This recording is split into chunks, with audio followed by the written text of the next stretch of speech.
Hi guys, in today's video, our groups are going to talk about Sir Francis Drake. But you guys are probably wondering, who is Sir Francis Drake? I know when that hotline blink, that can only mean one thing.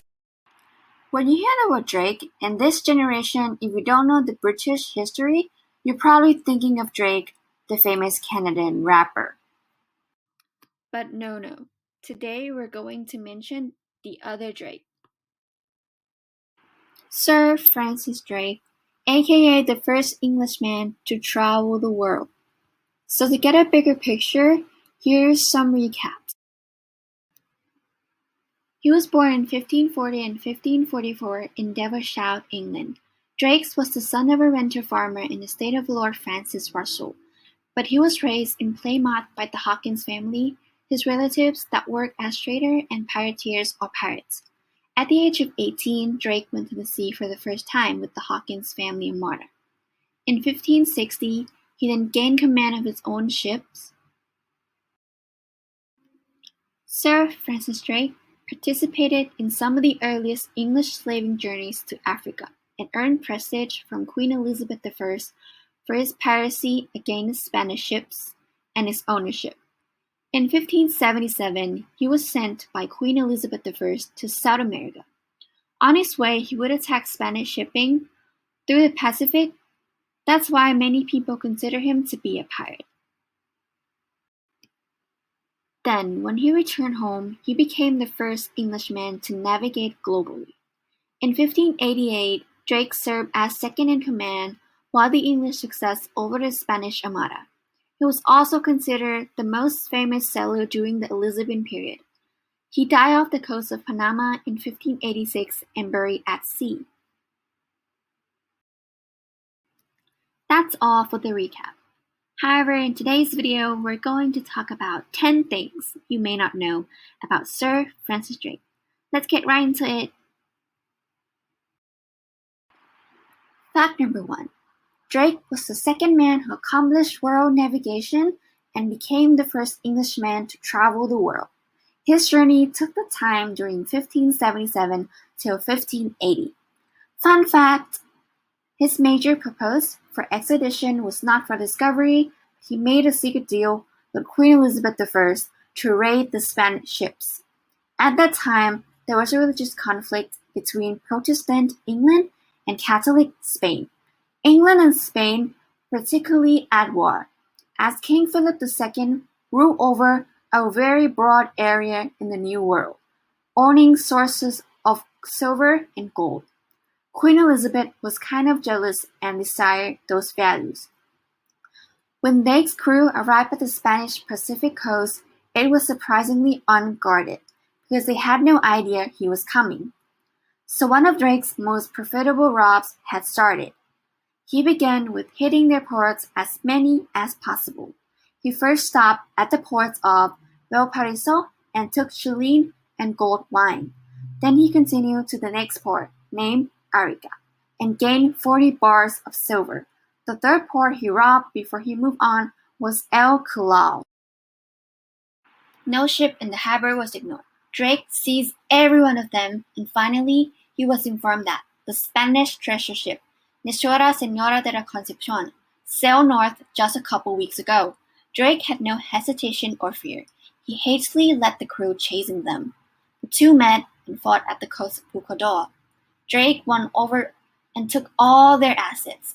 Drake and his crew gained 80 pounds of gold, 26 tons of silver, 13 chests of silver coins, and a golden crucifix worth about $60 million today, according to Epic History TV. In 1579, Drake was considered the world's richest pirate. Fact number 2. He used to be a slave trader. In his first few years of maritime career, he started out with the participation in slave voyages. Drake and his cousin, Sir John Hawkins, were on a slave voyage heading to West Africa to capture men and women to be slaves. They also attacked other slave ships to steal their slaves, such as the Portuguese one. They transported and sold African slaves to Spanish Caribbean for the agricultural plantation, which was the illegal action in Spain.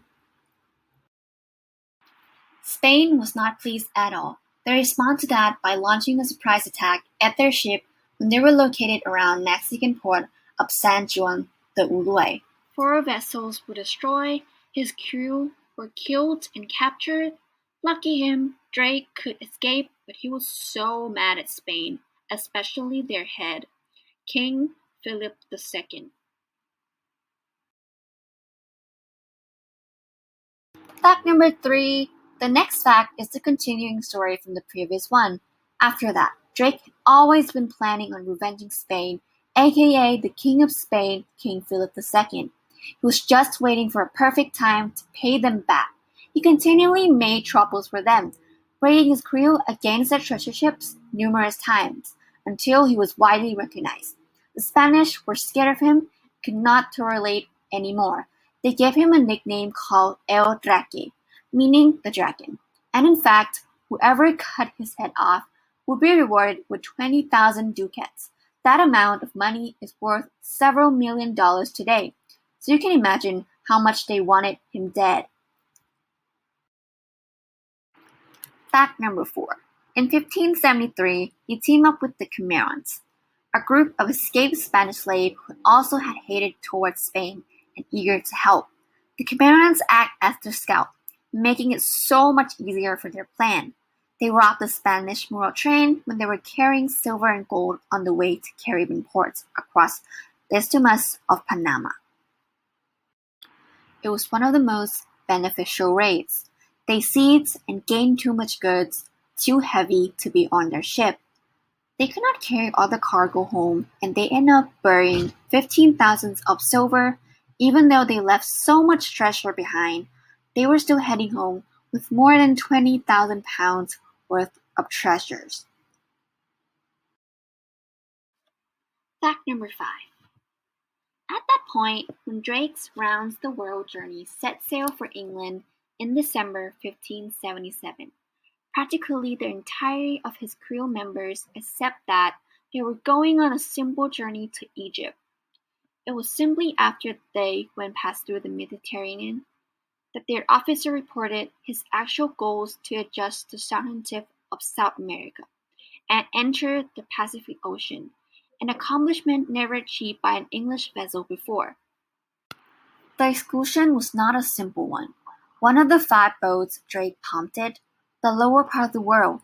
2 were deliberately abandoned. The 3rd soaked in the tempest subsequent to leaving the Strait of Magellan.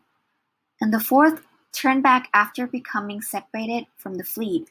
When the expedition started its excursion into the Pacific, just Drake Lee's Golden Hind remained. The single boat would eventually sail exactly 36,000 miles before getting back to England in September 1580. Fact number 6. After packing his hold with Spanish fortune during mid-1579, Drake guided Golden Hind north in an unsuccessful endeavor to locate the Northwest Passage. He may have gone similar to the Canadian outskirts before turning around and dropping anchor in Northern California later that late spring. Drake went through a month updating his boat in anticipation of his circumnavigation. However, he additionally set aside the effort to associate with the neighborhood Indians and investigate encompassing region, which he named Nova Alboin, and guaranteed as England's first abort area in North America. The area of Drake's anchorage has since gotten a subject of extensive discussion, yet most researchers trust it was someplace on Port Reyes, close to current San Francisco. Fact number 7. After getting back from his circumnavigation in 1580, Drake bought an extravagant villa called Buckland Abbey and settled into a second profession as both a member of Parliament and the civic chairman of the waterfront town of Plymouth. As City Hall leader, he helped construct a trench that provided Plymouth with fresh water for quite a long time. Yet, he additionally took periodic breaks from his political obligations to revisitation of ocean and direct assault against the Spanish at Santo Domingo, Cartagena, and Saint Augustine, Florida. Fact number 8. In 1586, thanks partially to Drake's tireless privateering, King Philip II started gathering the acclaimed Spanish Armada for an intrusion of England. Urging to get the best of his old adversary, Drake led the crew to launch the strike on the Spanish territory at the port of Cadiz. Subsequent to getting the town unsuspecting, it took him about 2 days to take control of the harbor and rearrange everything in sight. To conclude, Drake destroyed around 30 and 40 ships of his enemies and stole their supplies more than 1,000 tons.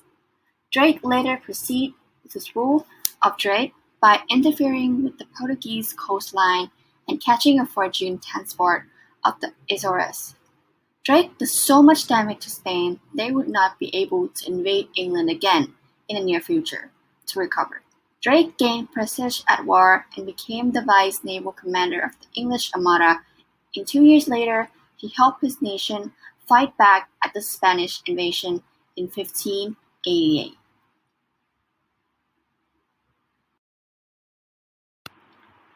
Fact number 9. Serving as naval commander, no one could defeat Drake at this point. He was very skilled at his job that all enemies got scared of. He was too good that it's kind of suspicious. His ability were beyond regular humankind. How did he know the location of his enemies' ships? It's unbelievable. Hence, the enemies suspect him of practicing black magic or dealing with demon or Satan.